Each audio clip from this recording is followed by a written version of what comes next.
Ciência e religião podem chegar ao mesmo ponto de vista sobre a origem do universo? O padre e físico belga Georges Lemaitre provou que sim. Ainda no início do século XX, a maioria dos cientistas acreditavam que o universo era imutável e eterno, por assim dizer. As leis da física sobre o tempo não se aplicavam à origem do cosmos.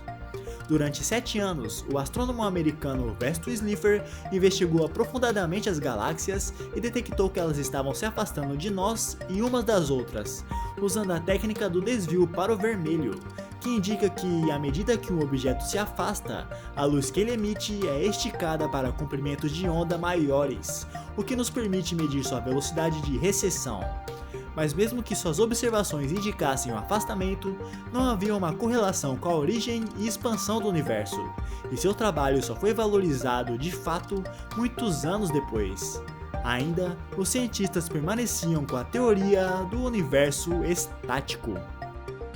Em 1922, o matemático russo Alexander Friedmann apresentou equações muito bem elaboradas com base na teoria da relatividade geral de Albert Einstein, provando que o universo estava se expandindo, e se ele estava se expandindo, então em algum momento no passado, todas as coisas que formam o universo poderiam estar agrupadas em um único lugar. De cara, Friedmann foi ignorado pelos cientistas porque suas equações contrariavam a visão predominante de um universo estático, e Einstein inicialmente rejeitou sua solução, pois acreditava que sua própria equação indicava um cosmos fixo. Ele foi ignorado pela maioria dos cientistas, mas não por todos. Um jovem prodígio nascido na Bélgica teve Slipher e Friedmann como dos seus pontos de referência para formular aquela que seria conhecida como a hipótese do átomo primordial.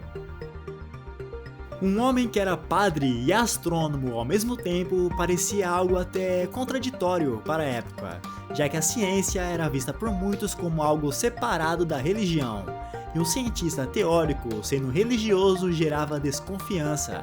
Mas Lemaitre era um físico brilhante, formado em engenharia civil, matemática e física na Universidade Católica de Leuven. Georges Lemaitre formulou a teoria do Big Bang no ano de 1927, quando já era professor de astrofísica na Universidade Católica de Leuven, explicando a recessão das galáxias com base na teoria da relatividade geral de Albert Einstein. Na famosa conferência de Solvay, onde Einstein e outros cientistas renomados da época se reuniram, Lemaitre apresentou sua teoria a eles, mas como Friedmann, suas ideias também foram ignoradas, porque Einstein e os outros astrônomos ainda defendiam um modelo de universo estático e rejeitavam a necessidade de um evento inicial. Nos corredores da conferência, após o término, Einstein foi até Lemaitre e conversaram. Mas Einstein foi de certa forma rude com o belga, dizendo que suas ideias já haviam sido apresentadas por Friedmann, e que apesar de seus cálculos matemáticos estarem absolutamente corretos, sua compreensão da física era abominável.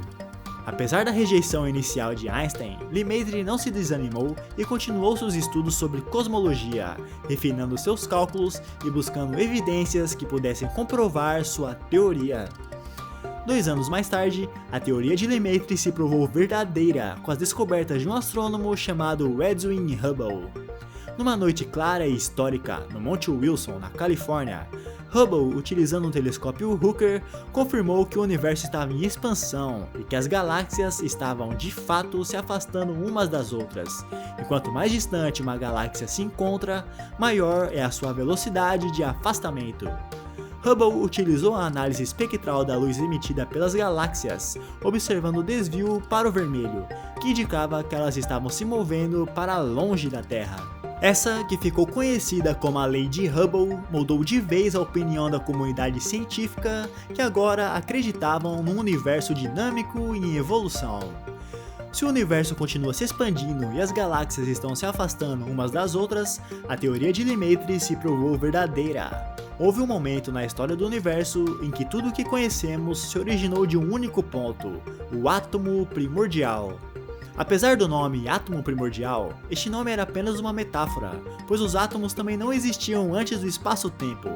Nós podemos chamar então de singularidade inicial, um ponto extremamente pequeno, com uma massa colossal e uma temperatura extremamente alta, tão alta que superava qualquer nível de calor já registrado na história da física. Mas se o espaço-tempo ainda não existia antes do Big Bang, como a singularidade inicial, essa partícula, por menor que seja, tinha tamanho e massa? Essa é uma pergunta que os cientistas não sabem responder até hoje, porque as leis da física conhecidas deixam de funcionar em condições extremas, como a de uma singularidade gravitacional, apesar de existirem algumas hipóteses que tentam resolver este enigma. Com a descoberta de Hubble, Albert Einstein teve de admitir que estava errado e mudou de opinião sobre o assunto. Aliás, os físicos começaram a participar de conferências científicas e apresentar suas teorias sobre cosmologia juntos. Em um desses seminários, Einstein, que estava na plateia assistindo, levantou-se, aplaudiu o padre e disse: "Esta é a mais bela e satisfatória explicação da criação que eu já escutei." Lemaitre ganhou cada vez mais notoriedade e a sua teoria do átomo primordial foi amplamente aceita, mas ainda havia aqueles que discordavam dessa teoria. Fred Hoyle foi um desses opositores. Aliás, coube a ele dar o nome Big Bang, de forma pejorativa, satirizando a teoria em uma entrevista à rádio da BBC. Mas para surpresa dele, a designação gerou um efeito reverso e o termo Big Bang começou a ser utilizado pelos cientistas. Hoyle não acreditava nessa teoria e defendia o modelo do universo estacionário, porque achava que a criação espontânea de matéria seria uma explicação mais elegante para manter a densidade do cosmos constante, e também por uma resistência filosófica ao início do universo. Muitos cientistas não queriam admitir que a religião poderia estar correta sobre a origem do universo, como escrito em Gênesis, por exemplo. Apesar das desconfianças, a teoria do universo estacionário perdeu sua força, ainda mais após as descobertas do físico norte-americano George Gamow, que foi o responsável por aperfeiçoar a teoria do Big Bang, apresentando previsões concretas sobre os elementos primordiais do universo e a previsão da radiação cósmica de fundo, que é o eco térmico do Big Bang, uma espécie de assinatura remanescente da explosão inicial, fornecendo evidências diretas de que o universo teve um começo quente e denso. Portanto, os dois Georges, Lemaitre e Gamow, são os verdadeiros criadores da teoria do Big Bang.